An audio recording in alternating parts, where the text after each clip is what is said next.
Final Fantasy XIV is a massive game with thousands of hours of content. What I'm going to do here is break down some of the major plot points for those of you who want to know more about Eorzea, but may not have time to experience it all firsthand. Today, we're picking up with the second half of Eden's Gate storyline from Shadowbringers. If you haven't seen part 1, then click the link in the description, otherwise you will be extremely lost.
When we last left off, Thancred had carried the unconscious armored girl back to your camp while Reen worked on improving her control of Eden.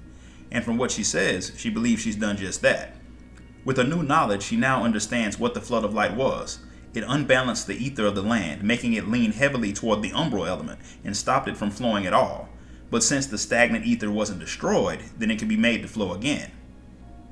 Eden has the power to control the balance of ether over a large area, forcing it from one state to another. Reen thinks that she can use it to fix what was done, but she doesn't know where to start.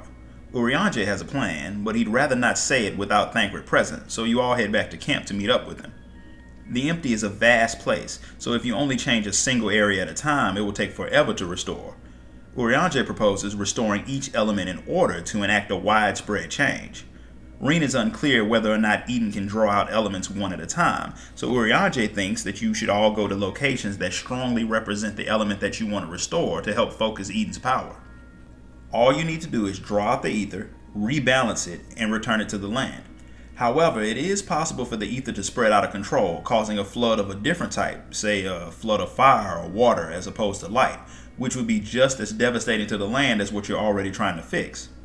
To prevent this, the element must be focused into something, a physical manifestation of each element, so to speak. Sound familiar?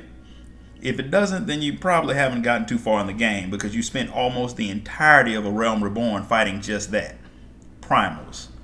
Eorzea intends to use your memories combined with Eden's power to summon primals that you can defeat, dispersing their ether back to the land. Should be easy since they pretty much will be repeats of fights you've already done. To start things off, Eorzea thinks you should do water, the source of life. The world's deepest ocean once existed west of Norrönt, but the flood evaporated it.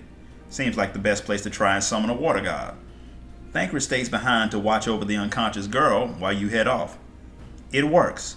Using your memories, Reen summons Leviathan.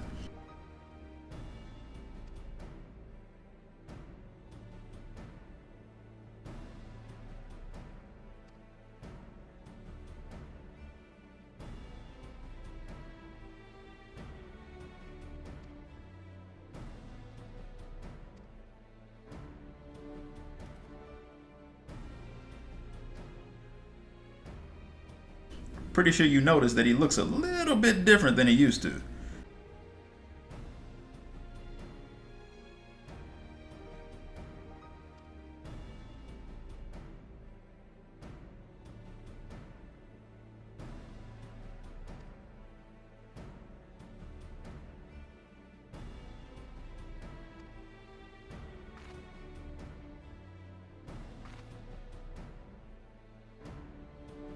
But different or not, you take him down just like before. Reen, having never seen a primal before, is amazed, but she's confused when you tell her that it wasn't the same as the original. Eorzea thinks that since Leviathan of the Source was believed to be a god by the Sahagin who summoned it, he looked different when he was summoned by you. I think the Warrior Light's been in so many fights that he's gotten a bit of brain damage, but that's only a guess. It could explain why he doesn't talk all that much. In any case, you all step outside to see if your plan worked. Beating Leviathan caused a lake to appear.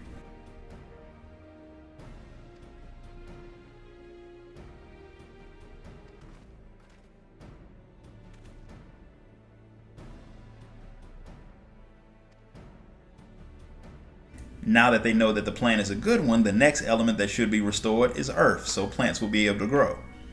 Reen is eager to keep moving, but she's curious about the unconscious girl. Thancred removed her helmet and was surprised to see that the girl was nothing like a normal void scent. She looks to be a normal girl, no older than Reen.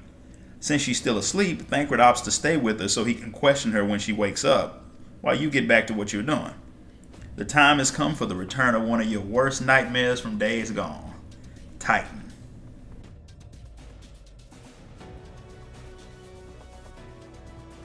Now I can forgive Leviathan's change in appearance.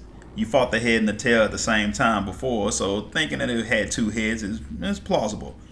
But in what world did Titan go from looking like a Goron from Zelda to a bodybuilding transformer that tries to run you over with a four-wheeler? The Warrior of Light has definitely got brain damage.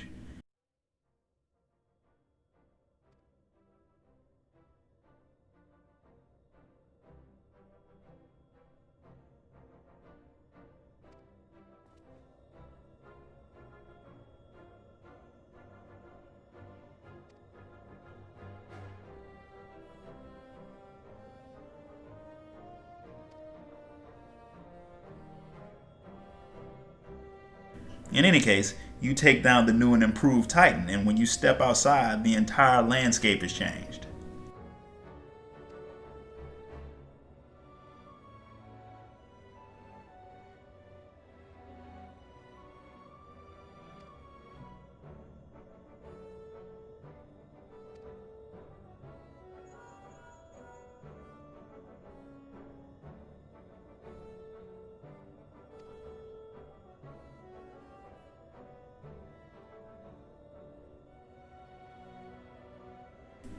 The lands further out from where you are still seem unchanged, but Urianger believes that the reason has something to do with an intersection of ethereal currents in the area, which means that other areas linked to the one you're in should experience a change eventually. Reen's excitement is short-lived though when she collapses in exhaustion. She tries to shrug it off as nothing, but Thancred thinks she needs to rest. Urianger agrees, but Reen still argues until he reminds her that staying in the empty is still dangerous. She admits that she does feel weird and she decides to leave the empty for a bit. Urianger plans to stay for a while, studying what you've done. Before she leaves, he urges her not to discuss what she's done in the empty with anyone. Not yet. Reen doesn't want to make a habit of keeping secrets from her friends, a habit that Urianger needs to break, I think. But she'll do as he asks. Thancred thinks the unconscious girl will do well somewhere else as well and wants you to talk to your allies in Mortsuk so they can find a place for her. He tells you to get some rest as well, so you head off with Reen, something she's thankful for when she remembers just how long the ride across the empty had been. She wants you to meet her contact from the Crystarium, but first she wants to talk to you about something in a bit of a safer place. She's worried about the girl that had attacked you.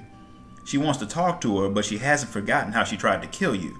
If she's wrong and leaving the girl alive ruins what you're working for, then it will be her fault for not acting. You calm her down, telling her that everyone deserves a chance, and if things go wrong, you'll deal with them. But you can't panic before there's actually a reason to. With her fears dealt with, she takes you to meet with Luri, who's been helping with the expedition. She sends you off to rest after the meeting while she gives a report of what's happened so far in the empty.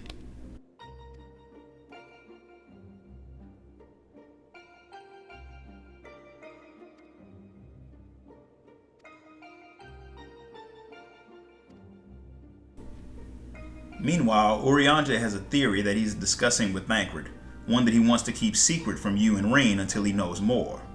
He believes that while Reen is the Oracle of Light, the girl that attacked you is her opposite, the Oracle of Darkness. This concludes the story of Eden's Gate. If you enjoyed this video, hit the like button and make sure you subscribe so you don't miss out on the next video.